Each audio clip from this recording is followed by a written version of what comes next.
Bienvenue dans Smart Bourse, votre émission quotidienne sur Bismart for Change pour rester à l'écoute des marchés. Chaque jour, du lundi au vendredi, vous nous suivez à 20h30 à la télévision via vos box et vous nous retrouvez en parallèle en replay sur bismart.fr chaque jour ou encore en podcast sur l'ensemble de vos plateformes préférées. Au sommaire de cette édition ce soir, je ne sais pas si Donald Trump maîtrise l'art du deal, en tout cas il maîtrise l'art de la guerre commerciale et la première arme dans la guerre commerciale, c'est l'effet de surprise. La nuit a porté conseil visiblement à Donald Trump qui revient sur les annonces ou les promesses qui ont pu être faites hier par lui-même ou par ses représentants au sein de son cabinet. Et donc, les tarifs vont tomber comme prévu dès la semaine prochaine.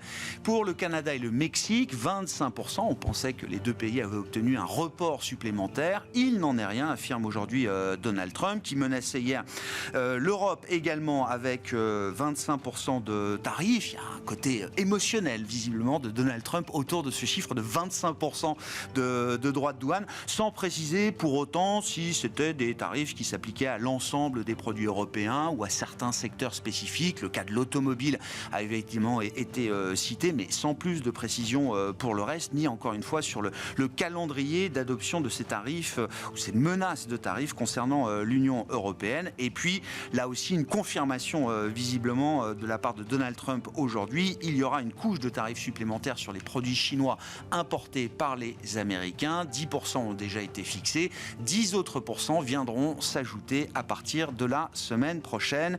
Ces annonces font bouger essentiellement le dollar sur les marchés, avec un dollar qui se renforce nettement aujourd'hui. Un euro-dollar qui passe grosso modo de 1,05 à 1,04, 1,0420 au moment où on se parle. Le grand flou artistique sur les tarifs et l'incertitude qui génère déjà des effets macroéconomiques sans doute et peut-être également sur les marchés. Nous en discuterons avec nos invités dans quelques instants. L'autre gros dossier du jour, ce sera bien sûr la publication de Nvidia hier soir. En termes de réaction de marché, on peut constater que l'effet waouh qu'on a vu pendant de nombreux trimestres d'affilée retombe un peu. Pour autant, Nvidia a publié encore des résultats supérieurs aux attentes. C'est le 10e trimestre consécutif que les chiffres de Nvidia trimestriels sont supérieurs aux attentes des analystes. Néanmoins, on sent quand même un certain nombre de questionnements monter, notamment sur les perspectives peut-être pour les produits Nvidia, dans un contexte où la concurrence est désormais un peu différente, avec la révélation des modèles chinois et l'exemple de DeepSeek, et puis bien sûr la question de la valorisation de Nvidia. On voit un titre d'ailleurs qui cède du terrain après cette publication à l'ouverture de Wall Street tout à l'heure. Pauline vous en dira plus dans un instant, Pauline Gratel. Et puis dans le dernier quart d'heure de Smart Bourse, nous ferons un point justement sur cette incertitude qui pèse sur l'environnement de marché à travers la question tarifaire notamment. Et l'IA est un outil qui apporte également des éléments d'analyse de marché. Jean-Jacques Ohana, membre du board de la FinTech AI for Alpha, sera avec nous dans le dernier quart d'heure de Smart Bourse ce soir.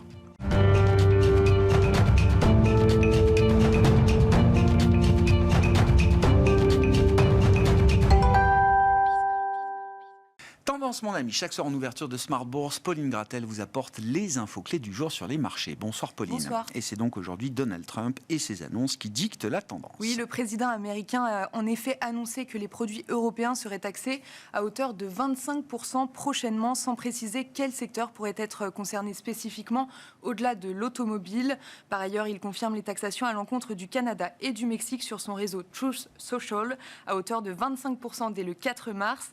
Dans le même temps, la Chine sera également taxée de 10% supplémentaires à cette date. Quelles ont été les réactions de marché qu'on a pu observer après ces annonces, Pauline ? Le dollar est l'actif qui réagit en premier lieu, avec une hausse de 0,6% de l'indice dollar et avec un euro-dollar qui retombe à 1,0420. Côté obligataire, le rendement à 10 ans américain réagit assez peu et tourne toujours autour de 4,3%. Les rendements souverains européens sont restés stables avec un 10 ans allemand autour de 2,45%. Bon, il faut noter quand même également que les indices actions ont réagi à ces annonces tarifaire de la part de Donald Trump. Oui, les indices européens ont vu leur repli augmenter avec un CAC 40 en baisse d'environ 1%. Le secteur le plus affecté en Europe est donc le secteur automobile avec une baisse globale de 3,5%. À Paris, Stellantis est à nouveau lanterne rouge du CAC et cède presque 6%. Ailleurs en Europe, Volkswagen cède 2,5%, BMW 3,5% et Porsche 4%. Bon, au-delà de ça, le monde financier vibrait hier soir au rythme de la publication d'Nvidia. Oui, Nvidia a publié ses comptes donc hier soir après la clôture et c'était effectivement l'événement de cette semaine. Les analystes en attendaient beaucoup et Nvidia a dépassé les attentes avec un chiffre d'affaires qui bondit de 80% sur un an au quatrième trimestre à 40 milliards de dollars. Le bénéfice net bondit pour s'établir à 22 milliards de dollars sur la période. C'est près du double par rapport à l'an dernier. Nvidia souligne des commandes incroyables pour sa puce Blackwell, mais malgré tout, le titre ouvre en repli de 2,5% à Wall Street. Bon, au-delà de la publication du fabricant de puces, on avait une publication d'un utilisateur d'IA à travers les chiffres publiés par Salesforce hier soir. Oui, l'éditeur de logiciels surpasse les objectifs du quatrième trimestre comptable de son exercice avec des revenus à 38 milliards de dollars en hausse de 9% à taux de change constant. Les prévisions déçoivent les investisseurs. Le titre ouvre en repli de plus de 4%. Le plongeon du jour en Europe, c'est celui du titre WPP. WPP entraîne dans sa chute Publicis qui cède également plus de 4% en cours de séance. Les concurrents américains Interpublic et Omnicom ouvrent en repli de l'ordre de 3% à Wall Street. WPP annonce une plus forte baisse que prévu de son chiffre d'affaires, pénalisé par un marché difficile. Le titre WPP qui s'effondre de 20% aujourd'hui sur le marché britannique. Et puis en France, Engie, carton plein pour le groupe énergétique qui voit son titre bondir en tête du CAC aujourd'hui. Oui, les investisseurs saluent la publication d'Engie puisque le titre est en hausse de 6% au cours de la séance. L'action est au plus haut depuis 10 ans. Pour l'ensemble de 2024, Engie fait état de résultats meilleurs que prévus et relève donc ses perspectives de 2025 grâce à la baisse des prix de l'énergie notamment. Et puis demain, dernière séance de la semaine et du mois de février. Quel sera le programme, Pauline ? Le programme sera chargé puisque les investisseurs prendront connaissance de l'indice Core PCE américain du mois de janvier. En Europe, on attend les premières estimations d'inflation allemande et française de février, la seconde estimation du PIB français du quatrième trimestre et le taux de chômage allemand du mois de février. Côté résultats, les investisseurs arbitreront ceux de Dell publiés ce soir après la clôture de Wall Street. Tendance, mon ami. Chaque soir en ouverture de Smart Bourse, Pauline Gratel vous apporte les infos clés du jour sur les marchés.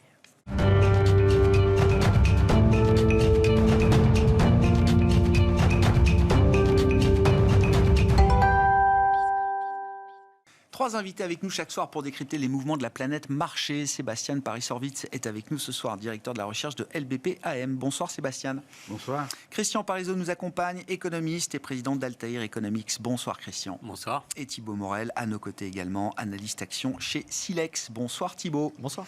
Parlons, messieurs, si vous le voulez bien, de ce que nous connaissons déjà avant d'évoquer le sujet de Donald Trump et des tarifs. Ce que nous connaissons, ce sont les résultats de Nvidia, Thibaut. On s'était vu fin novembre pour la publication du Q3 de Nvidia. On se retrouve donc quelques mois après, fin février, pour la publication du Q4 de Nvidia. Qu'est-ce qui a changé entre-temps ?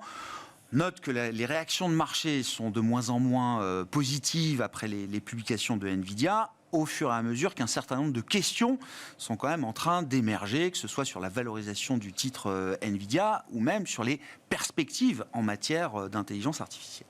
Ah oui, c'est tout à fait vrai. Il y a de plus en plus de questionnements qui sont posés parce que si on regarde les fondamentaux, on les a entendus, ils sont excellents. L'entreprise délivre avec une très forte croissance qui surprend toujours. On atteint une échelle vraiment incroyable. Là, on est sur une entreprise qui, en 2025, pourrait générer plus de 100 milliards de free cash flow. C'est le niveau d'Apple, alors qu'il y a encore 2 ans, l'entreprise était très très loin de ça. Et on a une entreprise qui guide toujours sur une très forte croissance. Cette publication, elle intervient quand même dans un contexte assez particulier, avec un marché extrêmement sceptique vis-à-vis de l'IA, et en particulier depuis janvier et depuis DeepSeek, finalement, le nouveau modèle chinois. Et on sent, depuis que le narratif DeepSeek s'est installé, que le marché cherche à remettre en question le narratif de la croissance IA et trouve la moindre news pour le remettre en question. Ouais. On a vu, alors c'était une note des analystes de TD Cowen, c'est ça, de sources sûres qui indiquent que Microsoft a peut-être abandonné certains contrats de leasing pour des capacités d'infrastructure IA. Tout de suite, ça se retrouve sur Microsoft, mais ça se retrouve sur l'ensemble de la thématique. Ah oui, ça a crispé les marchés instantanément, avec des baisses, en particulier sur les fournisseurs de hardware, qui sont les premiers concernés, de 10%, 15%. Et le plus significatif, c'est que quand ces news sont soit démentis dans le cas de Microsoft, qui dit on maintient 80 milliards de dollars de capex, ce sera fait cette année, il n'y a pas de problème. Tout à fait. Et ils ont même dit cette news est un peu vieillotte finalement. Vous êtes en retard les gars. Ou même sur DeepSeek. DeepSeek, ce qui était significatif, il y a eu des baisses de 20-30% sur la tech américaine ce jour-là, et il y a quelque chose de très marquant, c'est que tout de suite, après cette annonce-là, tout le monde, il y a eu une sorte d'unisson, à la fois dans le milieu de la tech et à la fois dans les milieux politiques, pour dire, attention, la conclusion boursière n'est pas forcément celle à laquelle vous croyez maintenant. C'est pas parce qu'on a un modèle moins cher qu'on a moins d'équipements. Mais c'est exactement ce que dit Jensen Huang, le patron de Nvidia, quand il parle de DeepSeek. Désormais, ils sont tous obligés d'en parler. Il salue l'approche chinoise.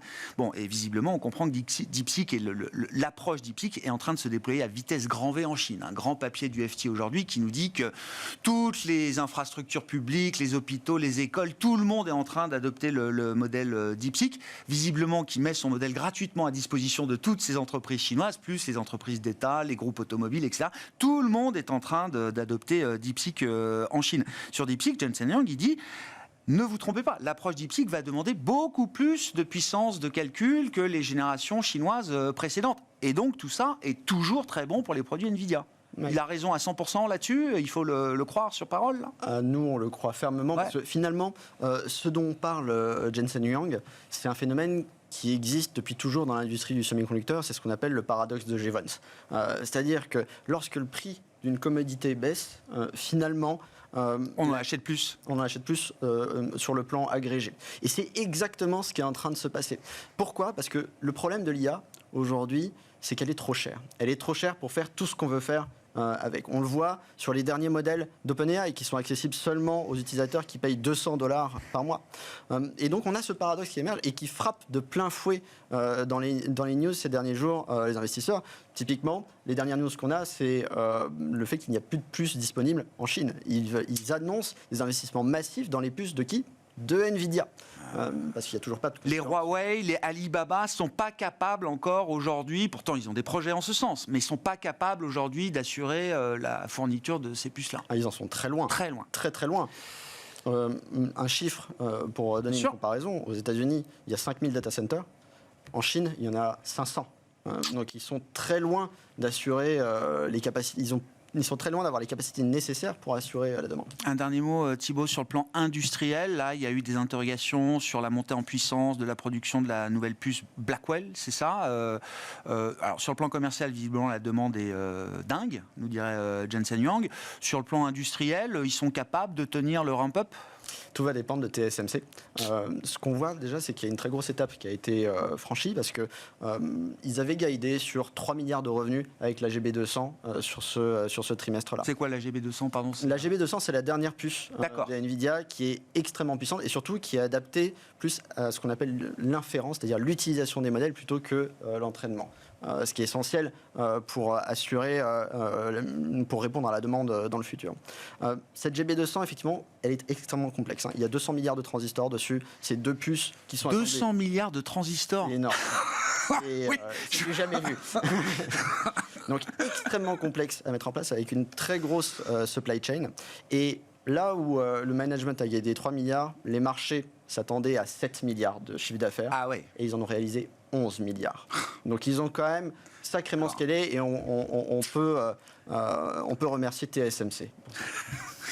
Bon, Christian, qu'est-ce que ça vous inspire, Nvidia, le thème de l'IA ? Et puis effectivement, l'idée que le modèle chinois ou le moment DeepSeek rebat peut-être un peu les cartes pour les investisseurs. Alors après, je pense que plus que finalement, est-ce que DeepSeek remet en cause ou pas, c'est sûr que ça ira un effet volume qui peut largement l'emporter sur l'effet prix.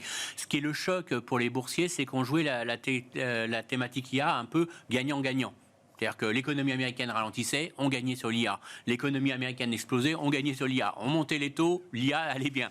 Donc finalement, on sort un peu de ce modèle où c'est gagnant-gagnant et ça a rappelé aux investisseurs aussi qu'il y avait de la sélection de valeur à faire. C'est-à-dire que tout le monde ne va pas forcément gagner. Il y aura peut-être des gens qui gagneront, d'autres qui perdront. Et donc je pense que c'est ça qui est en train de payer aujourd'hui, ce qui est en train de je dirais, plus affecté. C'est pas une défiance vis-à-vis de la thématique de l'IA, mais c'est finalement une surréaction parce qu'on Est-ce que je suis sur le bon cheval, voilà, et on a remis du risque. Moi, je dirais qu'on a remis du risque dans cette thématique d'investissement. Et puis, un petit mot quand même, pourquoi aussi je pense qu'il y a quand même beaucoup de prudence, parce qu'en effet, il a indiqué que la Chine allait demander énormément de puces, mais tout le monde est face à une incertitude, et on va encore en reparler, c'est M. Trump. Parce qu'on attend que l'administration américaine se prononce sur les autorisations d'exportation de puces, et on a peur que Nvidia soit complètement bloqué dans ses exportations vers la Chine, puisque le but de l'administration américaine, mais pas que Trump, de Biden aussi c'était vrai, c'est d'empêcher quand même que la Chine puisse développer l'intelligence artificielle. Donc ils se sont dit on va faire des puces bridées pour la Chine et ça va les bloquer, puis on s'aperçoit que les modèles finalement aussi tourner sur s'adaptent. Donc je pense que là il y a peut-être aussi une petite méfiance des investisseurs en se disant attendons de voir déjà ce qui va en sortir de l'administration américaine, parce que s'ils nous disent on ferme le marché chinois, quelles que soient les ventes de Nvidia, là, ça fera très mal sur son chiffre d'affaires. Donc, je pense qu'il y a aussi ça qui explique pourquoi on réagit si mollement aux résultats. Parce que moi, il y a cette épée de Damoclès devant nous, bien sûr. La CFO le dit, elle dit pour l'instant... on n'y voit pas clair. Donc, on n'y voit pas clair, c'est compliqué là. Non, mais c'est compliqué aujourd'hui. Et d'ailleurs, il est ouvertement critique, Jensen Huang, et peu de PDG de la tech aujourd'hui critiquent ouvertement Donald Trump. Mais sur le risque de contrôle des exports, etc., il dit attention, ça peut affaiblir notre compétitivité quand même. D'après le Wall Street Journal, il y a aussi Microsoft là, qui est en train de discuter avec l'administration américaine pour éviter que les sanctions soient trop fortes, justement en mettant en avant que vaut mieux développer avec la Chine qu'avoir des concurrents chinois après. Donc on sent que tout le monde bouge un peu sur la tech à ce niveau-là parce qu'il y a quand même cette épée. Mais après, moi je me mets à la place d'un investisseur. Aujourd'hui, c'est un risque de porte de saloon. Si vous investissez par exemple sur Nvidia aujourd'hui en disant ils ont fait des très bons résultats et que derrière vous avez cette annonce de l'administration américaine, donc ça, faut quand même, on voit que ça perturbe quand même beaucoup. C'est encore une fois l'incertitude qui pèse plus. Sébastien, qu'est-ce que ça vous inspire? Bon, impossible de ne pas être investi dans la tech quand on est un investisseur global aujourd'hui, mais c'est vrai que voilà, sur 2 mois de cette année 2025, le Nasdaq est un des rares indices négatifs, par exemple. Il n'empêche que c'est celui qui a battu tout le monde l'année dernière. Mais je pense que ce qui peut arriver, en fait, on ne sait pas. On va voir, les gens vont absorber toutes ces informations et voir ce qui se passe.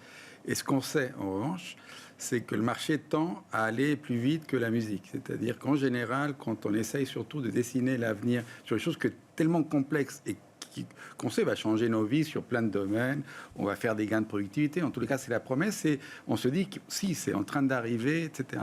Il n'empêche que la vitesse avec laquelle Nvidia produit, certains trouvent que c'est même pas assez rapide. Oui, il y a des contraintes. Ça ne les permet pas de produire. Il n'empêche que même Microsoft, alors on dit que la news était vieille, mais Microsoft a décidé que, attention, ils allaient ralentir leur capacité, en fait, dans les data centers, parce qu'ils avaient des leases qu'ils avaient signées et qu'apparemment ils vont être suspendus. Je ne sais pas si c'est vrai ou pas, mais en tous les cas, il est certain que personne n'a vraiment montré que ça rapportait de l'argent, en tous les cas pour les très gros qui concentrent une grosse partie du marché. Donc, à $200 le nouveau ChatGPT, oui, il n'y a peut-être pas beaucoup de gens pour se le payer. Et alors, il y a moi, la réflexion, alors je ne sais pas ce qui va se passer. N'empêche que tout le monde est investi, tout le monde croit à cette promesse. Est-ce que la valo, elle est bonne? On va le découvrir. En revanche, il y a un vrai sujet sur qui sera Nvidia dans 10 ans. Un truc qu'on sait, c'est que c'est rare qu'une entreprise soit dominante pendant très longtemps.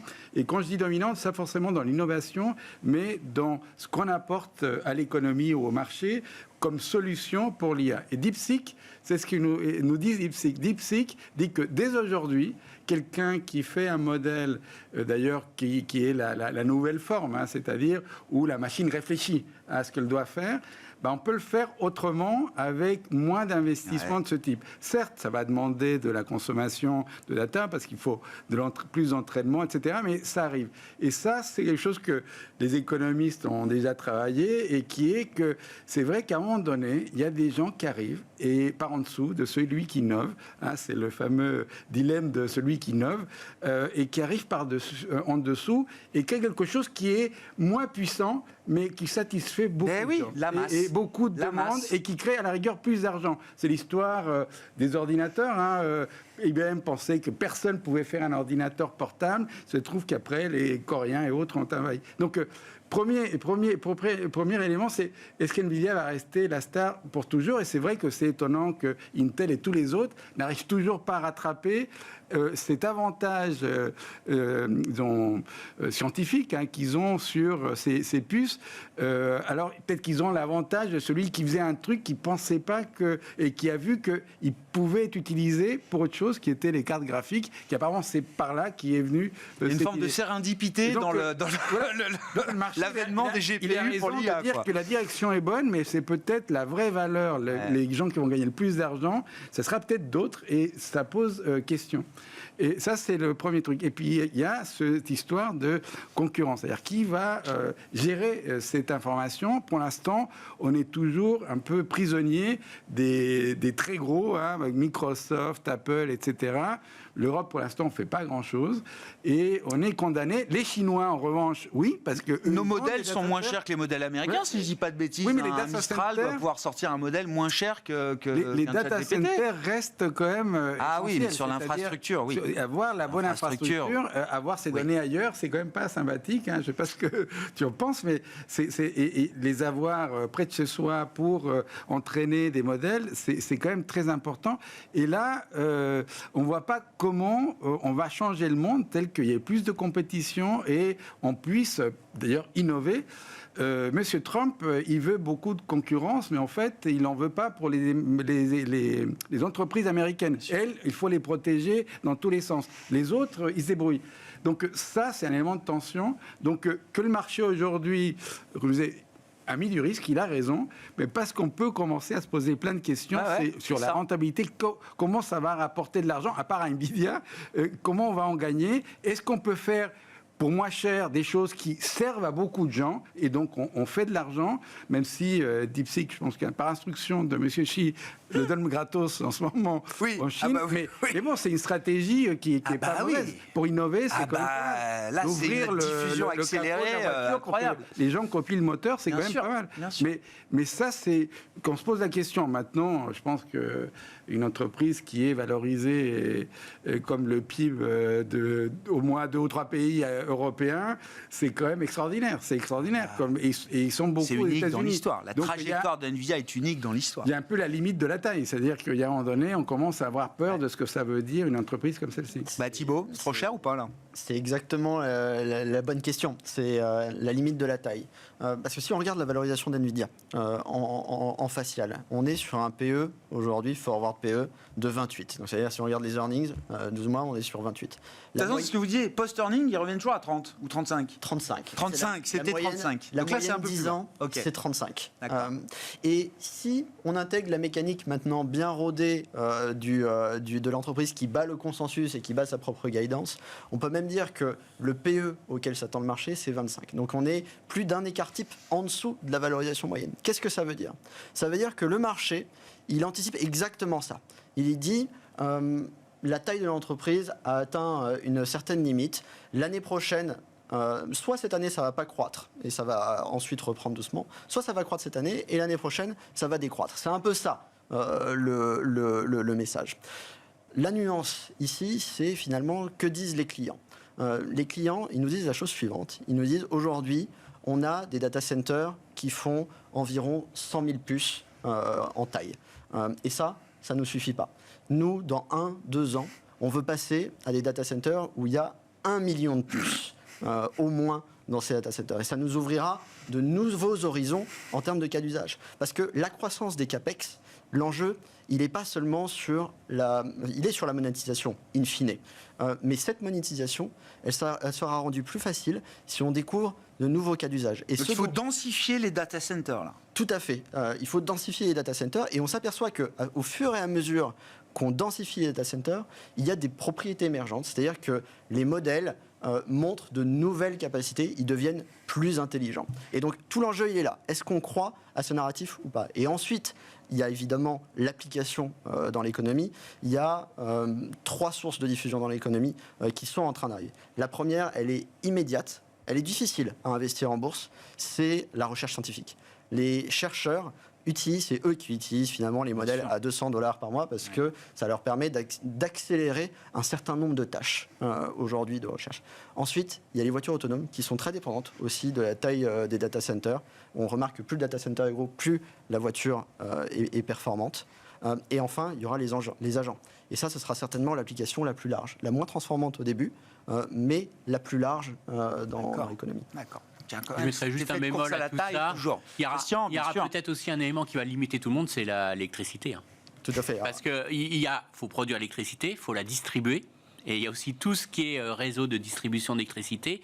Et ça, il va y avoir un vrai problème là-dessus. Et moi, je pense que là-dessus, il y aura une contrainte. Et la contrainte viendra plus de l'énergie nécessaire et surtout la fabrication et distribution de l'énergie. Parce qu'une centrale électrique, vous ne la fabriquez pas en 2 jours. Un data center, une chaîne d'approvisionnement en carte graphique, vous pouvez la faire. Mais là, on est sur des investissements très lourds et qui sont vraiment à long terme. Et là, on a un timing dans les utilities qui n'est pas du tout le timing de la tech. Non. Et ça, je pense que ça sera une des grosses contraintes. Un frein. Ça sera un frein. Et on parle vraiment, c'est vrai, d'enjeux colossaux sur les data centers d'OpenAI. On parle de 25 gigawatts de puissance dans 5 ans. Donc effectivement, il faut les construire. Ça peut être une contrainte. Et ça peut être une contrainte surtout aux États-Unis. Je dis ça, c'est pas pour rien que je pense que les gros regardent beaucoup sur l'Europe. C'est pas parce qu'ils aiment l'Europe, mais ils savent très clairement qu'aux États-Unis, il n'y a pas les infrastructures. L'infrastructure énergétique n'est pas la même. Ne tiendra pas. Ah ouais. Il ne tiendra pas. Mais vous savez que même nous, on peut faire les fiers, mais je vous dis juste, si demain, dans Paris, tout le monde avait un véhicule électrique, tout le réseau de distribution d'électricité à Paris sauterait, parce qu'il est trop vétuste. Donc, il ne faut pas croire il suffit d'avoir une centrale nucléaire et puis qu'on a résolu tout le problème. Il y a aussi tout le réseau électrique derrière qui doit avoir, et donc, vous voyez que c'est très complexe derrière. Un mot rapide, là, Christian, sur que dit Salesforce dans cette affaire-là, parce qu'ils ont publié hier soir Salesforce, aussi. ça fait partie des éléments, je dirais, un peu d'incertitude, parce que justement, ce qu'on leur reproche, c'est leur fameux agent intelligent qui n'a pas eu un succès commercial qu'on est en droit d'attendre. Alors, ça ne veut pas dire qu'il faut tout mettre à la poubelle, que rien ne va marcher. Ça peut être aussi un problème produit propre à Salesforce. Est-ce que Salesforce est crédible pour vendre cet agent intelligent? Mais en tout cas, on s'aperçoit que ce n'est pas une formule magique, que derrière, il faut faire du commercial. Je vous dirais aussi, regardez Adobe. Oui, bien sûr. Adobe fait partie des perdants aujourd'hui pour moi, parce qu'Adobe avait des très bons logiciels qui étaient pour les professionnels, mais aujourd'hui Adobe, d'une part, l'intelligence artificielle est proposée par des startups aujourd'hui qui concurrencent très clairement ses produits, à tel point que maintenant il est obligé de faire Photoshop en version gratuite, limitée mais gratuite.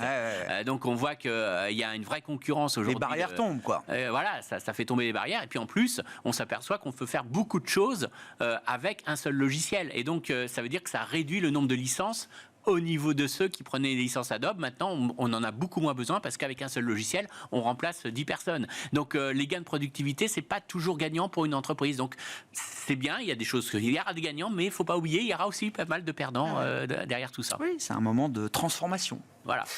Venons-en à Donald Trump, Sébastien. Hier soir, on s'endormait avec l'idée que Canada et Mexique allaient bénéficier peut-être d'un mois supplémentaire de report, puisqu'on parlait de début avril pour l'implémentation des tarifs de 25%. Finalement, ce sera dès mardi prochain, le 4 mars. La Chine a toujours droit à sa petite couche supplémentaire de tarifs, 10% de plus, et puis l'Europe est bien sûr dans le viseur, avec une menace de 25%, parce que Donald Trump aime bien 25%, je pense, et que derrière, on n'a pas beaucoup de détails sur quand, comment, qui, quel secteur en Europe pourrait être affecté. En tout cas, c'est une incertitude qui rend, j'allais dire, le contexte un peu pénible, j'imagine, pour les investisseurs. Il le rend pénible, c'est sûr, le rend c'est pénible. Le mot qu'on a utilisé hier, c'est pénible. Et surtout que Donald Trump est là, ça fait un mois. Il faut se le rappeler, parce que parfois on l'oublie, tellement elle est présente partout. Je pense qu'il faut... Aujourd'hui, tout le monde essaye de trouver, disons, les supporters de Trump, des choses très favorables tout le temps, parce que demain, ça sera mieux. Ce qu'on sait... Alors, on peut inventer d'autres choses. Après, je reviendrai sur les inventions qu'a l'équipe Trump pour voir pourquoi tout ça va être très bien. Ce qu'on sait, et de la théorie et de l'expérience, c'est que monter les tarifs à ces niveaux, c'est simple. Peut-être au début, c'est bien. Hein, on a sauté du 5e étage et on a le vent dans les yeux et c'est très agréable. Et à la fin, c'est quand même pas sympathique. Là, on atterrit. Et c'est ce qui peut se passer, quel que soit le modèle, vous mettez ça. Alors, évidemment, il y a des choses qui vont atténuer. Pour les États-Unis, déjà, cet effet inflationniste qu'aurait la hausse des tarifs à ces niveaux-là. Juste, si on fait 25% Mexique-Canada, 25% Europe, allez, 10 plus 10 sur la Chine et qu'on a l'idée de tarifs réciproques avec un 10% un peu voilà, de scénario, enfin, on se retrouve très vite avec des niveaux de tarifs qu'on n'a pas vus depuis un siècle. Hein. Donc, on se trouve avec une autre économie, notre fonctionnement de notre modèle économique, c'est autre chose. Et la pensée, déjà, c'est compliqué. Mais les effets directs, eux, économiquement, ils sont mauvais, y compris et en commençant par les États-Unis, où ça devrait être bien. Et donc, ça, c'est comme ça qu'il faut voir les choses, simplement. Et tout ce qu'on peut faire comme représailles, ça n'affecte pas trop les États-Unis, hein, parce que ces exportations ne sont pas... Mais ça peut les affecter, en plus, l'industrie américaine ou les services américains. Ah oui. Et donc, mais ça fait d'abord de l'inflation, donc ça sera mauvais et ça fera une perte de croissance, et si c'est maintenu au bout d'un certain temps. Ça, c'est une certitude. Alors évidemment, il y a des éléments qui viennent contrer ces effets. D'abord, c'est le dollar qui peut s'apprécier, qui s'apprécie et atténue cet effet. Mais il faudrait que ça monte autant que ça. Et là, les États-Unis auraient un problème de compétitivité très sérieux, etc. Donc, il faut le voir aussi simplement que ça. C'est mauvais pour l'économie mondiale et le raisonnement qui est derrière est faux. C'est tout, c'est faux. Cette façon de voir ce côté, on nous traite mal. Et donc, ça a été même écrit par un de ses partisans qui va se retrouver comme chef de son équipe de conseillers économistes, Stephen Meehan, qui a écrit une thèse presque sur comment on peut faire tout ça, créer un nouveau cadre international. Et il invente plein de façons de faire, très complexes certaines, comment au niveau des flux financiers, les autres vont venir faire des choses pour aider, acheter de la dette à 100 ans américaine et remplacer les anciens bonds comme ça. On allège la charge financière pour les États-Unis qui peuvent... Bon bref, tout un dispositif, une ingénierie incroyable. Donc c'est sympathique, hein, et c'est bien de réfléchir à ces choses-là. On voit qu'il a de l'imagination et qu'il est intelligent. Ça ne marchera pas et ça n'arrivera pas. Les accords de Manon... Plaza 2, vous y croyez pas? Non, alors c'est parce que c'est bien de revenir en arrière. Il y a toujours des accords, etc. Plaza 2, c'était une autre économie. Il n'y avait pas les flux commerciaux qu'on a aujourd'hui. On avait des comptes courants beaucoup plus contraints. Les États contrôlaient un peu leur change. Et donc, on pouvait dire, allez, si on se met ensemble, on tape sur le dollar là, et on pouvait le faire. Aujourd'hui, c'est plus possible. Il n'y a pas de coopération, il n'y a pas de coordination possible. Et même, on ne peut pas. Comme les flux, les montants, on ne peut pas. Donc, ça n'arrivera pas. Donc, encore une fois, les hausses de tarifs, c'est mauvais. Et c'est pour ça que le marché réagit. Alors, Trump dit, de toute façon, c'est des éléments de négociation. Alors, au début, c'est ce qui s'est passé. Tout le monde dit, ah bah oui, il a raison. 25, les autres, ils ont mis 10 000 soldats. De fait, j'ai entendu que les Mexicains, ça y est, ils ont mis les 10 000 soldats à la frontière. Donc, ça y est, ouf, on a mis les 10 000 pour que quelques heures après, on leur dise... C'est pas assez, en fait. Moi, je m'en fous. En fait, non, il y aura quand même 25. Donc, est-ce que c'est la négociation? Qu'est-ce qu'il veut de plus? Mais si à 25%, c'est mauvais, c'est tout. Il n'y a pas... Et je vois bien beaucoup de gens réfléchir, en fait... Et si ça pouvait être bon? Ça peut être bon, ce sera mauvais. Et je pense que tout le monde doit le dire, c'est mauvais. C'est mauvais. Et Milgram peut faire tous les modèles qu'il veut, ça sera mauvais pour l'économie américaine. Et donc mondiale. Et pour l'économie mondiale, nous, on perd tout de suite de la croissance. Tout de suite de la croissance. C'est vrai, pour nous, c'est très négatif. Et 25, ça fait souffrir beaucoup notre industrie. D'abord, les voitures. Si les voitures sont taxées, le nombre d'employés en Allemagne est très important, nous aussi, mais les Allemands, c'est important, déjà, des économies qui sont fragiles. Donc, c'est mauvais. Il n'y a personne qui va gagner là-dedans. Alors, encore une fois, on peut encore espérer, c'est ce que fait le marché, que c'est de la négociation. Donc, c'est ça. On n'y arrivera pas. Et le marché est trop complaisant par rapport à ça, parce que encore une fois, hier on pensait que Canada et Mexique allaient profiter d'un nouveau mois de report et que l'histoire allait continuer comme ça, qu'on allait faire rouler la canette jusqu'au bas de la route, comme on dit. Et puis non, visiblement, dès mardi prochain, il y aura bien 25% sur la... Alors, est-ce qu'entre aujourd'hui et mardi prochain, il y aura à nouveau la séquence coup de fil avec Justin Trudeau, avec Claudia Sheinbaum, etc. On se remet d'accord, on reparle du fentanyl, on reparle de la frontière, et hop... Non, mais vous comme moi, on ne sait pas. Encore une fois, tout ça part du fait que cette nouvelle administration dit les États-Unis ont été maltraités par le monde et c'est plus possible. Nos alliés ont plus profité de nous que nos ennemis. On vient de parler d'NVIDIA. NVIDIA, c'est où? C'est aux États-Unis. C'est-à-dire l'innovation aux États-Unis est toujours vivante. C'est pas une économie qui souffre. Maintenant, le problème des classes moyennes aux États-Unis, comme partout dans le monde, il existe. La globalisation n'a pas été bonne pour tout le monde. Donc, il faut traiter le sujet. En tout cas, c'est pas comme ça. Donc, pour les marchés, pour l'instant, en tous les cas. Ouais. On ne peut pas dire qu'il y ait une souffrance terrible, hein, même si les quelques indices américains, y compris les Nasdaq, sont négatifs. Nous, les indices montent, les taux baissent, on pourra en discuter pourquoi ils baissent. Donc il y a pour l'instant une situation dans laquelle, un peu paradoxale, où le marché est plutôt dans presque un nuage, ça va, en fait, c'est pas très... on s'ajuste un peu à Nvidia ici et là, mais... ce qui pourrait amener les vraies mesures, si elles étaient appliquées, ça serait quelque chose d'assez catastrophique. Le marché est bercé par l'idée que Trump est pro-business, uniquement pro-business, et ne sera que pro-business. À ceci près que là, vous avez vu, il y avait un budget. J'ai pas vu l'annonce des fameux baisses d'impôts, par exemple, aux entreprises dans le secteur manufacturier, en tous les cas. Alors peut-être ça va venir. Hein. Donc il n'y a pas vraiment de choses pro-business. On redonne un cadeau à beaucoup de gens plutôt les plus fortunés en prolongeant les anciennes baisses d'impôts, mais il n'y a rien de nouveau si ce n'est des promesses. On va réduire la dépense publique américaine de façon extraordinaire avec Musk avec sa casquette. Alors je ne sais pas si ça y réussira. On peut détruire l'État. Je finis là-dessus. Hier, il disait dans sa conférence de presse que j'ai trouvé extraordinaire avec lui et son cabinet, où il expliquait, bon, d'accord, on va faire des erreurs. On s'est trompé sur l'aide sur l'Ebola. Donc il y avait des gens qui pouvaient mourir, mais on a tout de suite corrigé. Ça, c'est la Silicon Valley. On avance, on casse des trucs et on répare ensuite. Ça, c'est vraiment... ça marche pour une start-up, oui, bien sûr, pour un État fédéral. Ça vous dit... Donc, et le marché, il n'est pas plus intelligent que les autres. Il y a des gens cyniques, des gens intelligents, etc.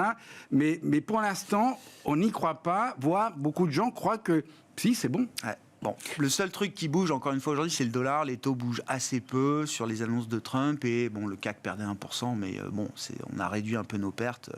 Par le secteur auto, il n'y a pas de gros mouvements à signaler. Christian. Oui, je voulais dire, il y a aussi un élément clé, hein, c'est le budget américain. C'est-à-dire que Trump, il faut bien comprendre une chose. Alors, il a une idée, et qui est fausse, qu'il a développée tout au long de sa campagne, c'est que les droits de douane pouvaient faire éviter que les Américains payent des impôts. Il a vendu pas mal ça aux Américains, en disant, demain, vous n'aurez plus du tout d'impôts.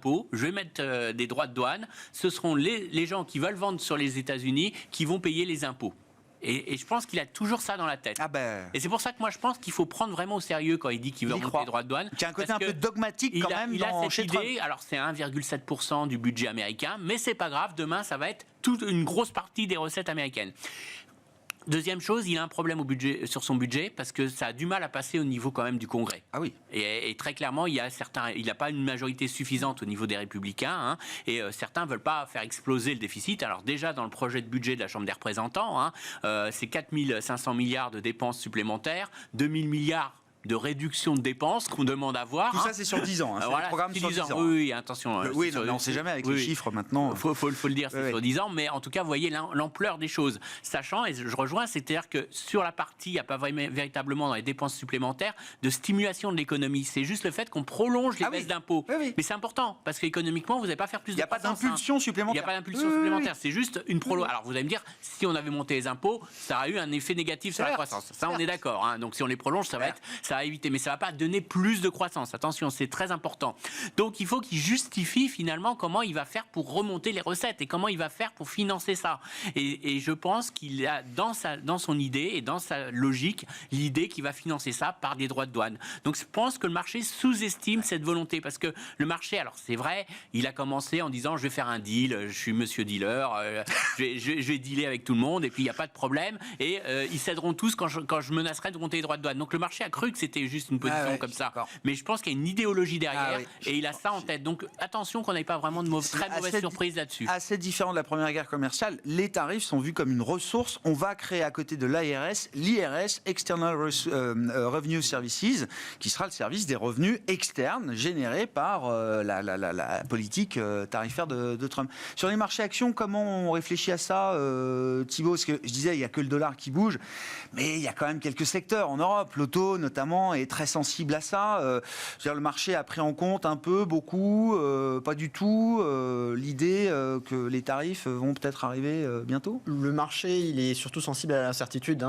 Et c'est vraiment... Déjà rien que ça a fait baisser le secteur, quoi. C'est ça qui fait baisser le secteur. Et on voit, on a ces mouvements-là sur la tech, c'est particulièrement violent. Par exemple, quand il y a des annonces de potentiels droits de douane sur les puces et de 100%, les stocks réagissent extrêmement vite.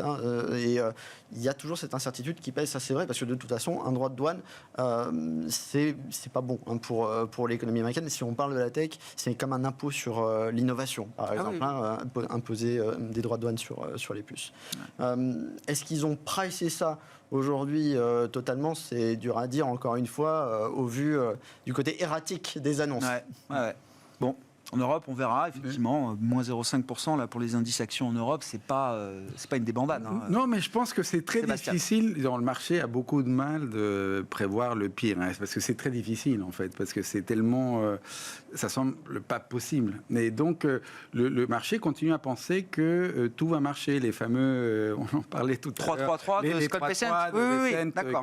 Comme quoi, on va faire 3% de croissance, on n'aura plus que 3% de déficit. On a 7% de déficit public aux États-Unis aujourd'hui, et évidemment on va creuser pour faire 3 millions de barils par jour supplémentaires, etc. C'est une feuille de route. Ça va résoudre les problèmes que Christian soulevait sur le besoin énergétique. Mais donc le marché ne peut pas croire à tout ce qui est dit, 25% chez tout le monde et que tout ira bien. Ne peut pas le croire.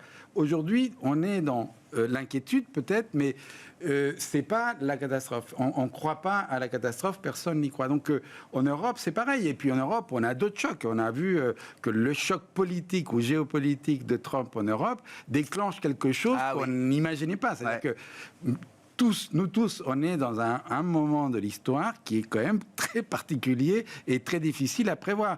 Quand le chancelier ou celui qui sera le nouveau chancelier dit « ça y est, on ne peut plus compter avec les États-Unis », c'est pas une petite phrase, c'est quelque chose d'extraordinaire. C'est le gaulliste allemand, Friedrich Merz. Je sais pas, non, mais en tous les cas, c'est un changement de monde. Mais vous dites vous aussi, moment là, il se passe un truc en Europe.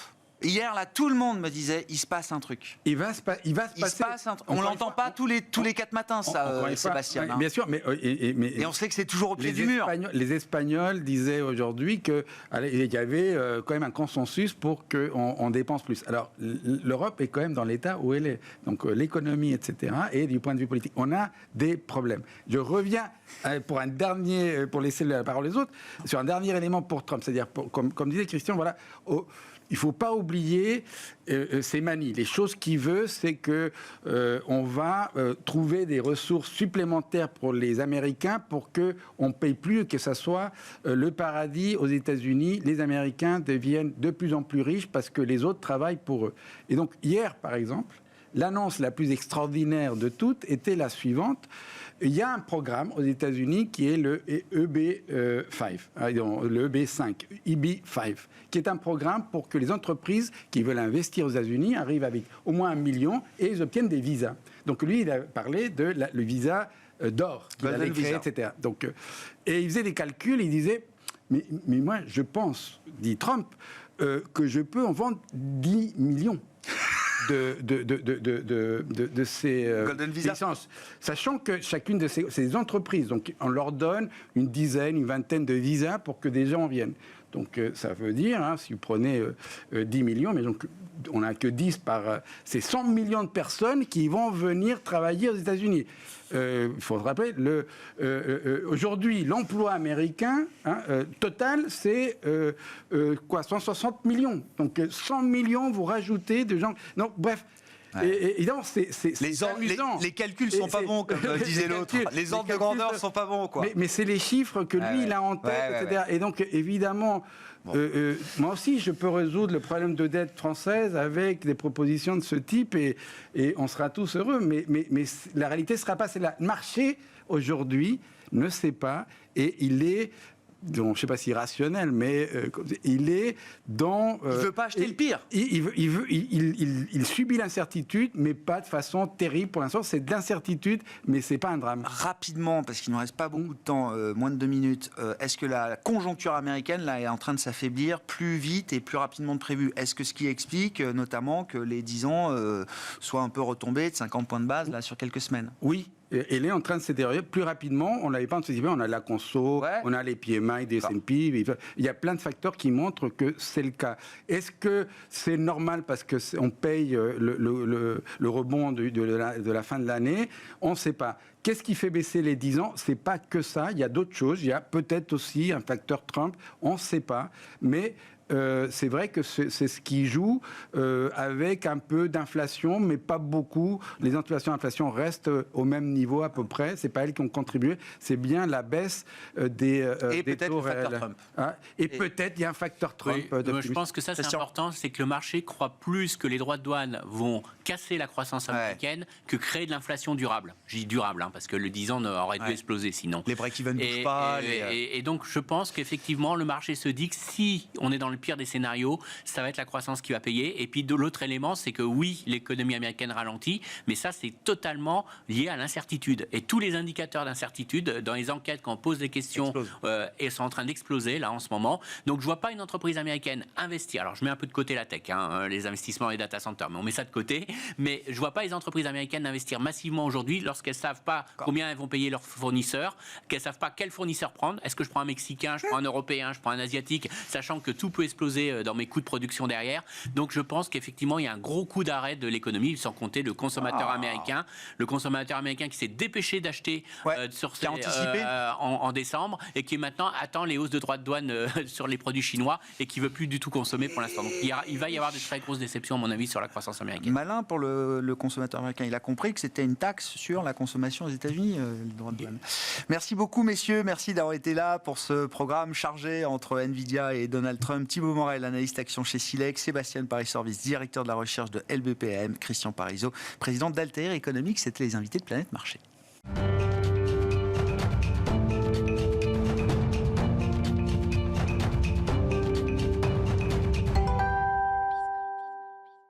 Le dernier quart d'heure de Smart Bourse, c'est le quart d'heure thématique. Le thème ce soir, c'est celui de l'analyse des marchés globaux avec l'aide de l'intelligence artificielle. Nous retrouvons, comme régulièrement, Jean-Jacques Ohana, à mes côtés en plateau, consultant indépendant et membre du board de la FinTech AI for Alpha, qui développe justement des outils d'intelligence artificielle pour identifier les signaux de marché. Bonsoir Jean-Jacques. Bonsoir Grégoire. Merci beaucoup d'être avec nous. Bon, vous tombez à point nommé. Alors moi j'ai appelé ça le grand flou artistique. Vous dites le brouillard des tarifs douaniers. Et c'est vrai que Donald Trump l'a encore démontré, pour ceux qui n'y croyaient pas, en 24 heures, tout peut changer.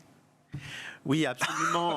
En réalité, on connaît la stratégie de Trump, puisqu'on l'a expérimenté lors de son premier mandat. Et puis on a commencé à l'expérimenter dès son entrée en fonction en janvier. Et en réalité, on sait très bien que sa stratégie, elle se fonde sur un rapport de force. C'est-à-dire, il établit un rapport de force avec soit ses partenaires, soit ses voisins, soit ses concurrents. Et après, en réalité, c'est le jeu de la poule mouillée. Ouais, c'est ça. Il y en a forcément un qui tourne et finalement, il n'y a pas carambolage. Chicken game, hein, c'est les deux voitures qui arrivent face à face et qui va être le premier à sortir, à virer, quoi. Absolument. Et lui, il ne vire pas parce que c'est sa stratégie. En fait, il le fait aussi. Et en réalité, veut-il obtenir des gains politiques, parce que ça peut être aussi ça, il y a aussi de la politique, la géopolitique là-dedans, des gains économiques, sur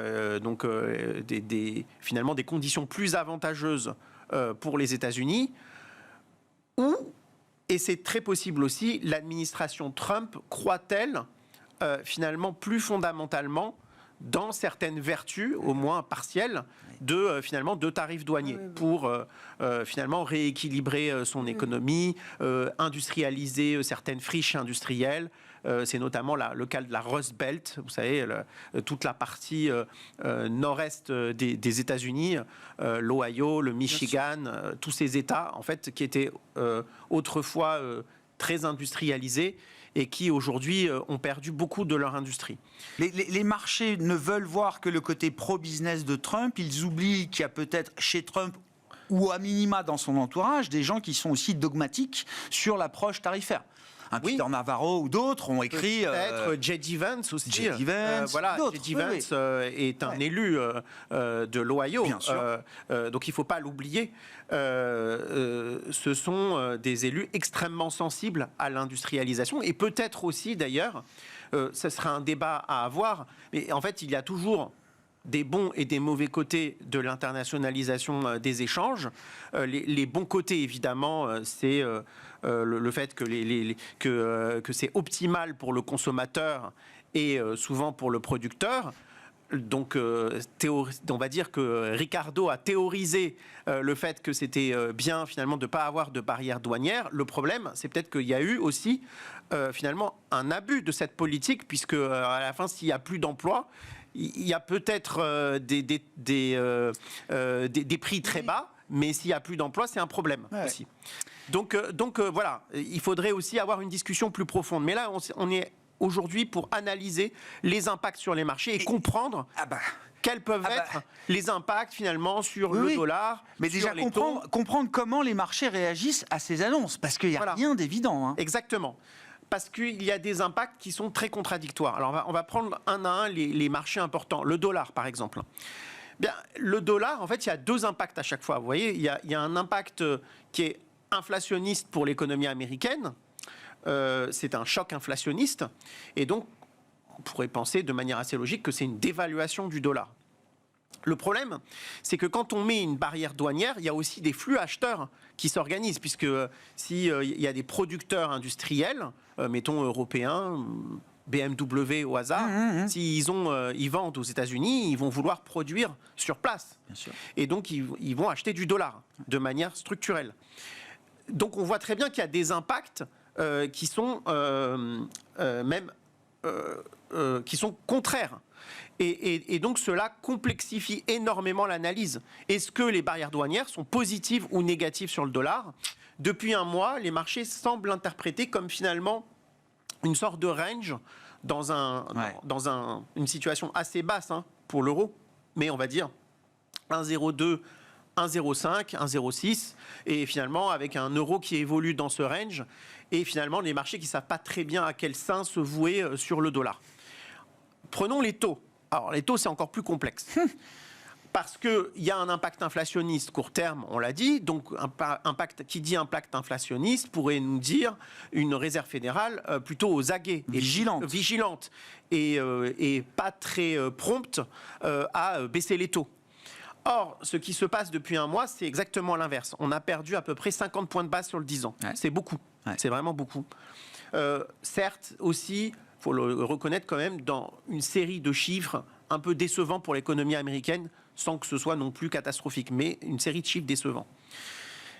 Et cet impact, c'est principalement de la baisse de taux réels. Donc la baisse de taux réels, ça voudrait dire que la réserve fédérale est attendue comme étant dovish, donc prompte à baisser les taux. On anticipe 50 à même au-delà 50 points de base, 75 points de base. Les taux courts baissent aussi. Oui, absolument. Les taux courts baissent aussi. Absolument.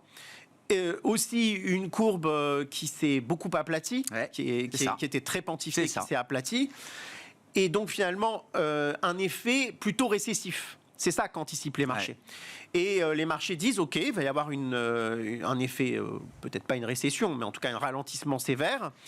Et la Réserve fédérale va amortir ce ralentissement par des baisses de taux. Ce pari est un peu hasardeux parce que en fait, ça ne correspond pas tellement à l'objectif de la Réserve fédérale. Mais d'un autre côté, on a vu aussi, on revient finalement à ce caractère des marchés administrés. On le sait très bien que justement l'administration Trump, dans son ensemble, je vais revenir sur J.D. Vance, verrait d'un très mauvais œil un dollar s'apprécier très fortement. Et donc une Réserve fédérale ne pas baisser les taux dans un environnement de stagflation. Ouais. Ils l'ont souvent dit. Ah oui. Ils attendent de la Réserve fédérale, qu'elle baisse les taux. Un peu forcer la main. Donc cela pose évidemment de nombreux problèmes politiques, mais au-delà, cela nous montre bien dans quelle complexité les intervenants financiers sont amenés à intervenir. Oui, voilà. C'est-à-dire les taux, c'est à la fois baissier sur les taux et en même temps inflationniste. Ah ouais.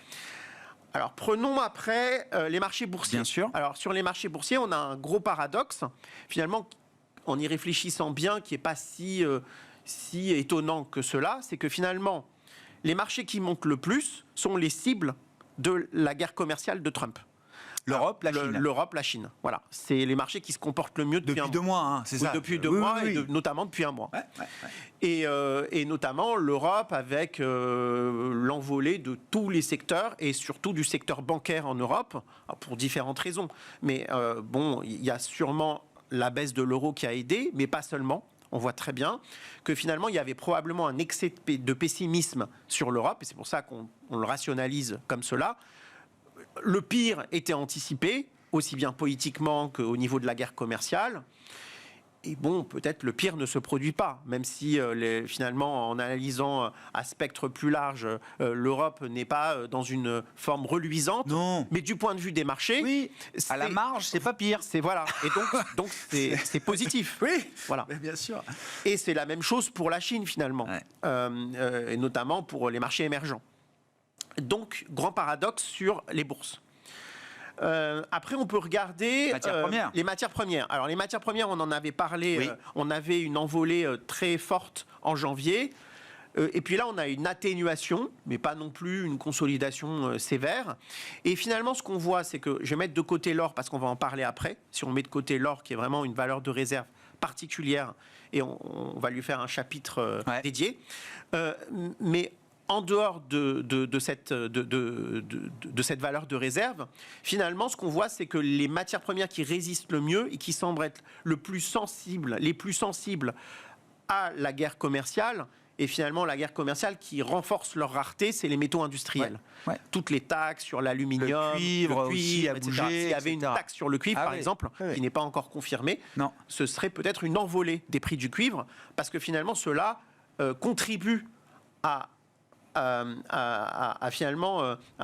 leur rareté. Voilà. Encore plus. Le métal de la transition, le cuivre, on sait qu'il y a déjà un déséquilibre structurel, peut-être offre-demande sur long terme. Oui, parce que le cuivre, il n'est pas, on ne peut pas produire, on ne peut pas inventer des mines de cuivre aux États-Unis. Ça, c'est plusieurs années pour ouvrir une mine de cuivre, effectivement. Donc en réalité, ce sont des matières premières où les échanges commerciaux sont importants.